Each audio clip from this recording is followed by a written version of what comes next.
Good afternoon, everyone. My name is Mike Thomas from Level 3 Communications.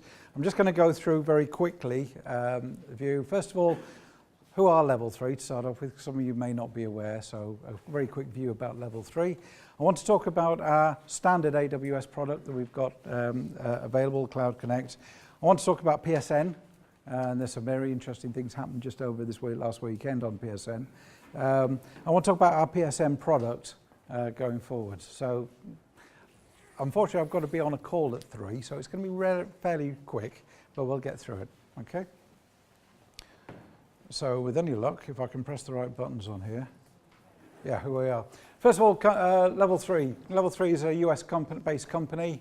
As the figures show up there, we've got about 13,000 employees worldwide, or thereabouts. We're in about 60-plus countries, about 350-odd data centers. Keeps on going up and down a bit with acquisitions and changes and moves. We transit around about 36 terabytes at any time. Gives you an idea of the kind of volume that we deal with. As a company, unique local to global connectivity. We have network, it is our own network as well, around the globe, so we can provide services globally. I'm focusing particularly on UK, in UK public sector, so consequently this is just a background of what the organisation is. Okay? So unfortunately we don't fit within the SME agenda. As far as governments are concerned, we've got quite a long history. Started off back in Raycal Datacom, who we sold originally the government data service into public sector, the precursor of GSI, etc. These two company was put together with British Rail Telecom, and Global Crossing bought them, again American company at that particular time. So consequently our network is very much focused around where there's rail track. It tends to be where our network is. We have the rights to put any boxes, etc. on the railway lines as required. So if you look at the map of UK rail network, that's pretty much our network. Back in early days, going back a bit further onto the British Rail time, we leased out capability to a company called Mercury, as far as cable and wireless. We're going to that kind of timescales. It is a completely fibre-based network. Going back to 2011, Level 3 bought us. Level 3, another US-based organisation. And between Level 3 and Global Crossing, we by far probably do more internet traffic than anybody else in the world. Practically everything that you pass via the internet will be over our network because of the assets we own, because of the traffic we deliver with. So generally speaking, if you access most things, like you upgrade your iPhones, that's coming over our network. If you access your email services, generally it's over our network, irrespective of whether it be a Google or a Microsoft version. And AWS, all AWS services are accessed by our services. These are some of the customers we either currently enjoy or just some of them in and out. It was updated a little while ago. So generally speaking, our strength is central government. That's mainly where we sold. A bit of regional, a bit of health, but mainly central government. So we're very attuned with that kind of area. Our AWS Direct Connect, this is our global product for enterprises, so just to give you a foretaste to start off with. Around about this time of year, you start thinking about holidays and all those exotic destinations you're going to go to. Or perhaps you're not, but it tends to be the more exotic it is, then something becomes very important. How are you going to get there? The travel aspect. And that becomes part of your holiday, part of the experience you're going to enjoy. Likewise, in this environment, you've seen AWS or some of the aspects of AWS at the moment, and it's a very exciting environment to get into. And you can probably see lots of advantages of moving your infrastructure to that environment. But accessing it is equally as important. So we start looking at, okay, if you access it via the internet, yeah, there's a lot you can do with it. A lot of applications, very, very pertinent to go via the internet. But there's times when you want to have better security, you want low latency, you want availability. And that's where it starts becoming important to get a direct connection in.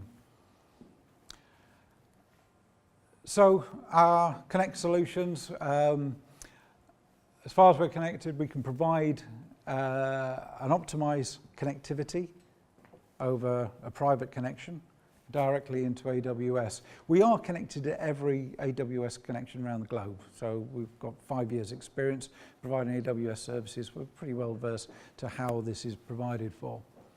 So we can improve performance, greater security, greater flexibility, etc.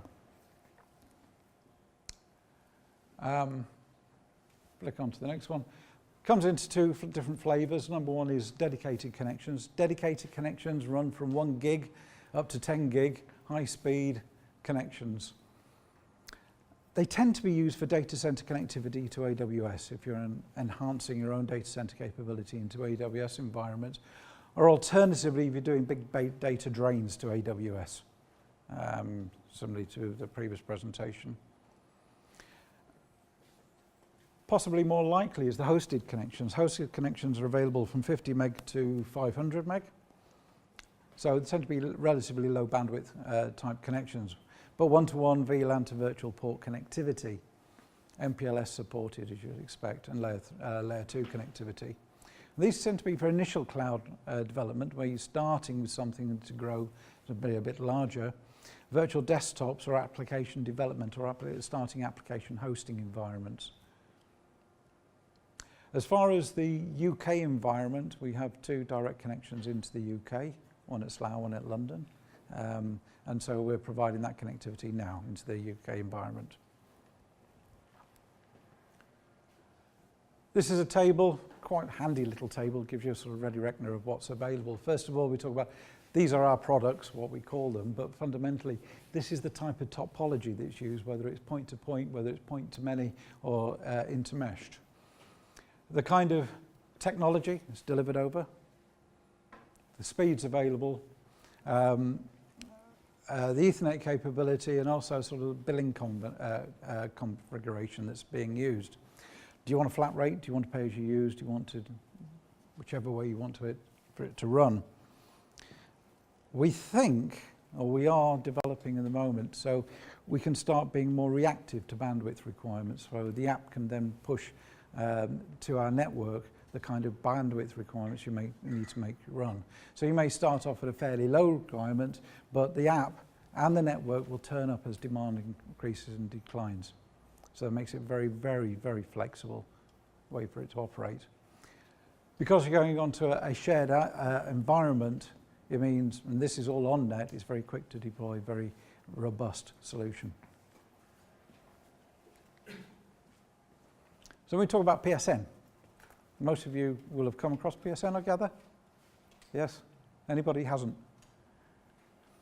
PSN was developed starting way back in 2010 as a model for government. Government at that time was lots of separate networks. None of them talked to each other, and so they were run independently. It ran into a lot of problems with data loss in particular. There were cases, I believe, where data was put in the post on a CD and sent to another place and suddenly disappeared. So the data leakage was quite considerable. And so what was requested from the Cabinet Office following the Verney report was being able to provide a network of networks. How could it be done?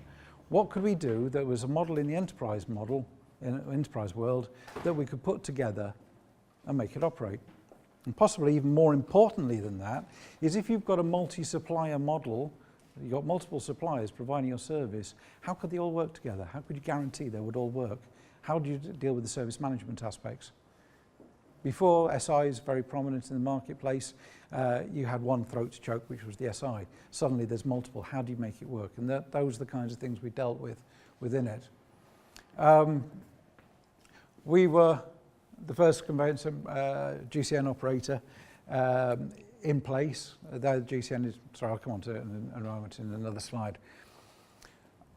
But back in 2010, in a darkened room, there was BT, Vodafone, Cable and Wireless then, and Global Crossing then. And I was the Global Crossing party of it that tried to put it together. So this was 2010, this is what we tried to create. It probably explains where we're coming from. First of all, there were lots of different networks. Well, we couldn't agree that one operator would hold it all, so we created this environment where you had multiple operators. You could choose who you wanted. You could have regional variations if you want, big and small. Anyone could be there. But they'll be connected to a central network in the middle which transported packets around. Okay? Once that was in place, then you start looking at what network services could be put on place. The things that make networks run, so DLS servers, security, internet gateways, and all those other good things. Then on top of it, around the technical services, which will be email, voice, IM, UC, all those kinds of things. Then the area which we consider probably in the AWS environment, looking at business services. So you took the business services down. So we started off with transport, we built it up from that basis, and that was the original design for it. However, like lots of things, that's what we started with. What we ended up wasn't quite that, and just 2 years later we ended up with that, which is a lot more complex. And it's growing and making it. This was an example from DWP to HMRC that was put together. This slide and the last slide are both cabinet offices, by the way, not mine. So into that environment, we're putting AWS. Fundamentally, as far as we're concerned, we're bringing PSN, and PSN is the ubiquitous network for government at the moment, except health. The majority of public sector organisations have a PSN connection somewhere along the way, or multiple PSN connections. So that means that any of them using their existing services, existing network at the moment, can be directed over to us. Right? You don't know more circuitry provided, it's there, it can be operated upon. We've got a gateway application which brings it into AWS. So we can connect, so on a shared service model. Okay. Conversely, an application provider could put something in the AWS environment to deliver that service out to the public sector and be consumed. It's a reliable, trusted environment to go through. Okay.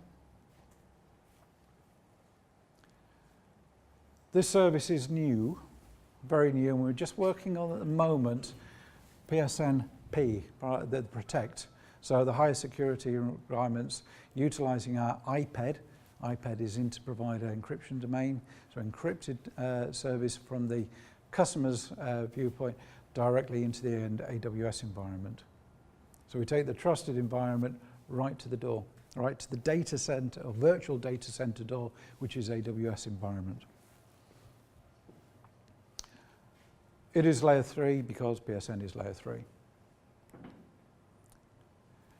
We're also working on, and my colleague Anton will be talking about this later on, about HSCN connectivity. HSCN is a health and social care network, which will be available from September. This replaces N3 network. Over the next 18 months to 2 years, this will also be connected in more or less exactly the same kind of method as PSN. Using a lot of the standards that were developed for PSN, we've applied over to HSCN. So we will start seeing more of ubiquitous service, because we think it's not just health and social care that will be onto the HSCN network, there will be other bodies as well.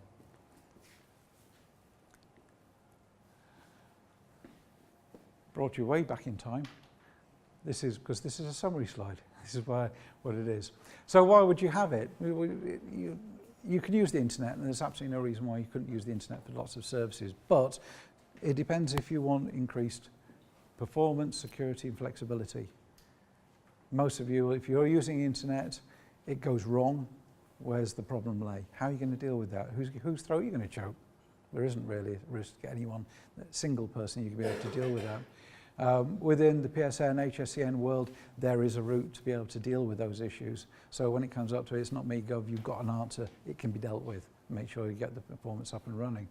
Some applications won't matter if it's not running for a day or so, so what? It won't matter. But there are lots and lots of applications where it's important it runs, because people's lives and people's welfare are very much at stake. And this is why we think this particular route is important. There was an announcement made on Friday from GWS saying internet is the way forward, and they can see PSN breaking down. I think it's probably a bit too simplistic in its view. PSN is there, there's a lot of contracts, it's going to be in place for quite a few years to go as we stand at the moment. However, PSN does need to change, it's too inflexible at the moment. And there's work we're trying to do with industry to change it. We want it to be multi-service. So a customer would have a connection, that connection would go to the internet, it would use potentially Janet, it would potentially use whichever network was required from one connection. Perfectly achievable, and this kind of thing that we're trying to get into place. But it's a route that we need to go along. Okay? But that's the kind of thing we're trying to get to.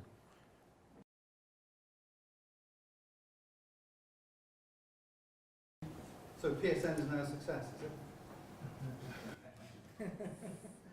Is it a success? It set out what it needed to do, but unfortunately, like a lot of things, the destination changed along the way, and somehow it changed from something it would be a good idea to do to something you must do, and that caused a lot of problems and issues. It was mandated? It was mandated. Just talking about the resilience of the network. Yeah. And this is an assumption that you're going to say it's absolutely built into your systems and so on. But presumably there isn't a single point of failure right the way from the AWS end all the way down to the consumption of the service at the other end. Could you just explain how that's done? Well, it will always depend on the example you're talking about, how it's being utilised, whether it be a point-to-point environment where you're talking about, or you're taking it into the wider environment. If you're talking about the wider environment, and let's say you had an app sitting inside AWS and you want to deliver it to a section of the public sector. Okay. First of all, we've got diverse connections going into AWS, as you would expect. From those diverse connections, it comes into our network. From our network, it goes to if it was going to another PSN operator other than ourselves, it would go to either two diverse connections we've got with BT, two diverse connections with Vodafone, two diverse connections with Virgin. Okay, if any, we would obviously choose the shortest route. That would take us red. But if anything happened to any of those, the other ones will step in and take that routing across. When it comes out of that environment, again, there's the same number of connections coming in to each of those networks, and those networks will deliver depending on how they've configured it. So within the PSN world, there is monthly figures about latency, reachability, uptime, downtime, SLAs, and they're pretty tight. To beat them, to make them better, we're going to have to make electrons go faster, and that's probably a bit of a challenge. It is very tight, and it is high performance network sitting there. So you've got all that diversity going through. Besides our own mesh network, because our network will get it to the relevant point, or an alternative standoff point. There's also everybody else's handoff points. Does that answer? Yeah, kind of. No, I mean, from my point of view, just thinking about the implementation of this, and it's like, well, okay, where does your responsibility as a network provider cease, and where does the customer's responsibility start at their end? So is it purely from the node that you have installed?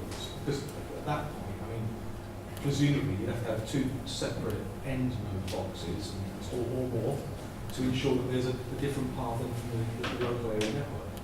What would the model that should be used is you would apply some triage into what the impact is, where it's likely to be to start off with. If it's your network provider, you pass the fault onto the incident onto your network provider. The network provider owns it. He will prove it to what's termed as the far side of the GCN, that connectivity. So he'll prove it through his network, maybe on the network, etc., until it's proven to that far point, and that's something we can measure and test. If it's found to be correct, then it comes back down the contractual flow, back to yourselves to say, it's been proved to there, can you contact your end provider, your service provider, at the other end, and they will check it from their point. So fundamentally, there's be two overlapping SLAs at the moment over the GCN, may change again in the future, that give you that end-to-end SLA. every supplier along the way will have an SLA that will take them to the GCN, far side of the GCN. So they will give you an SLA to that. Okay? I know you said you had a call at 3, so I'll let you give me a one-word answer to this if you like. I take your point about the simplicity of the announcement from GDS about the future of PSN, and also your point that there are existing contracts in place, which means it's inevitable that PSN will stay in place for some time to come. What do you think that announcement says about HSCN, which presumably doesn't really yet exist? What does it say about HSCN? HSCN have got probably a different set of criteria that involved, and that comes around the clinical area. People die in that kind of environment. It's been looked at very closely. Both GDS have been involved on HSCN. A trade organisation which I run called Anopsis has been running the pre-procurement for the last year on HSCN, looking at how and what is the best way to operate on this.